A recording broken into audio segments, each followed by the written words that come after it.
So tomorrow I have a big Zoom call with a big company. I can't remember the name of it. It's like a spiritual business or something. But getting on a Zoom call with them because they put out a flyer that they're hiring a bookkeeper part time. And right now, I don't have enough clients really to outpace my family's expenses. So I've been pulling from my Amazon business, and that's only going to last so long. So I do kind of need to look at other options for to get some money in, and this is a great opportunity to get like a part-time job that's in bookkeeping. Can actually push my bookkeeping business forward. I don't know if they're like hiring me as a W-2 employee or if they're looking for a contractor work. If they are looking for contractor work, then awesome, it's another client. If it is a W-2 employee status, I am a little nervous about that, just because things are picking up with the business as I get further and further into this, as I'm gaining more and more clients, or more as I'm putting out more and more content. I'm getting more and more calls booked, not necessarily more clients right now, but the more book calls I book, obviously the more clients I will get in the future. But right now, I need to get something going, so that I can get some money going. And if I take this, and especially if it's a W-2 client, then I can decide whether or not to stay with them later on. The biggest thing that I saw on the flyer that I'm a little nervous about is it said, needs to have multiple currency knowledge, which I do have with Amazon, going converting Canadian dollar, and the peso, Mexican dollar, converting those into US. I have, practice in that from Amazon.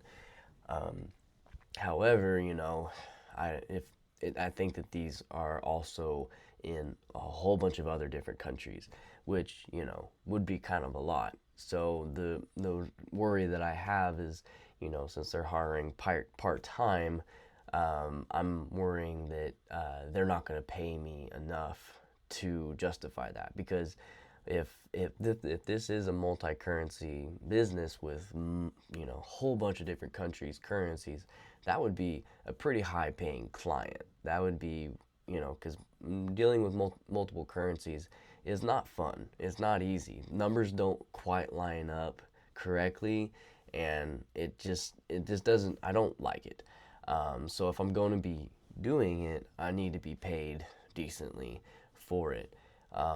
So I'm going into this Zoom call, just kind of skeptical about it. Um, Definitely, they need to convince me with the right amount of pay, because otherwise I'm not going to take it, even though the money would be nice. And right now could really use it. I'm still not convinced that this is the right thing for me, just because I can, you know next week or tomorrow or today I could get a call and my money situation could flip.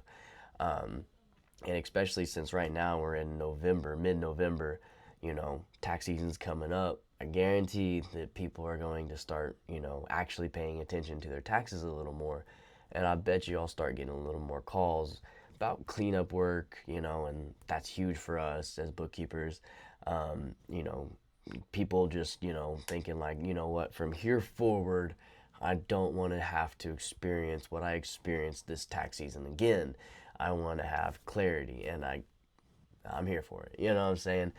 So that's just where my mindset's at with this big call, with someone hiring a bookkeeper. If the money's right and the workload isn't too intensive for the money that they're paying, um, I'll definitely do it. I'll definitely take a part-time job as a bookkeeper. It'd be great experience for me. I can put that down as, I've worked for this company, big conglomerate company that, works with multiple different currencies. I'm definitely not looking forward to it because I've worked with multiple currencies before, and it's a headache and a half inside of QuickBooks. They do convert it for you, but when it comes to like the matching part of it, the QuickBooks, is not always exact, and whenever you go to do it, it's just annoying. Maybe I'll make a video on it and explaining it a little bit more in detail. But I actually converted my Amazon store from selling in Canada and Mexico to not really selling in those countries anymore because I was making like pennies. Sometimes I was paying more money than I was making um, in those countries. So I was just like, it's very easy for me to say no more. And now I'm just solely focused in the U.S., which is the largest market in the world. So it's not that hard to change. Um, but yeah, I just wanted to get on here, talk about the Zoom call that's coming up tomorrow. I'll post an update video about it and see, if I'm gonna take it or not, and what I thought about it. But yeah, that's it.